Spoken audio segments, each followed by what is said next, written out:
When I was a child, the only thing that would get me to sleep was my parents reading me the takeaway menu from our local Chinese restaurant, the Flying Chopstick. David's team.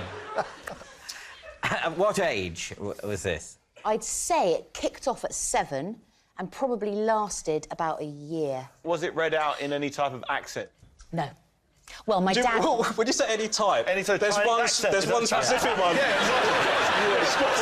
If they read it in a French accent, it'd be nice. It's quite surreal, isn't it? But I'll go with it. My dad is half Polish, half Lithuanian, so it had a sort of Eastern European tinge. Could you give us a kind of a little rendition? So it would be something along the lines of... This will be interesting. It would be something... We'll just separate ourselves from the person doing the routine. You don't want to be in the clip when it comes on the news, do you?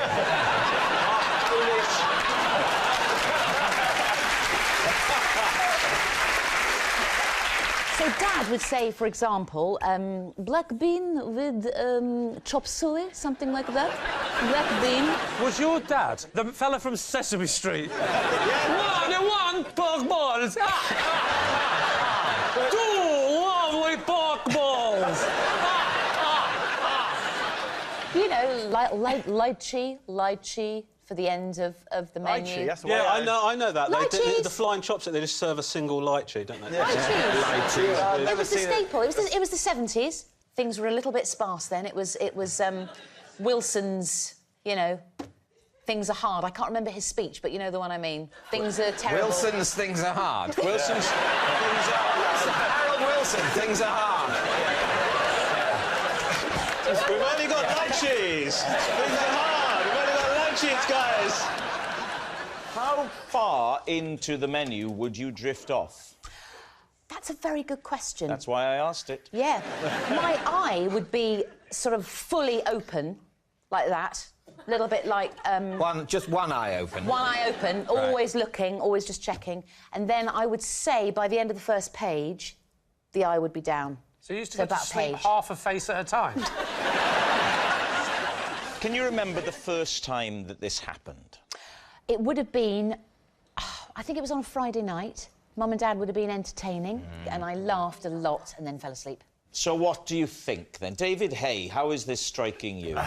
The detail, the fact that she knew straight away what day it was on a Friday night. I don't remember what day it was when you were 7. Oh, I can't did. remember last week. I get punched in the head for a living, but... But, David, they did it a lot. They did it a lot. Repetition, eh? Repetition, so I knew the menu back to front, because they had to do it so often. Well, that's just Chinese. It would be that way, no, wouldn't it? Yeah, I agree.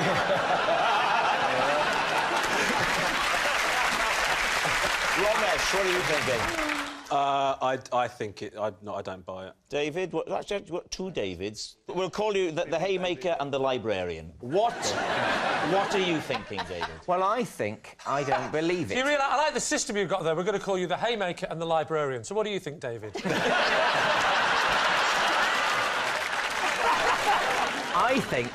I don't think... She's... At the age of 7, I think a 7-year-old child will require a coherent story. All right, so you're saying it's a lie. Well, let's find out. Mel, truth or lie? The story was, in fact, a lie!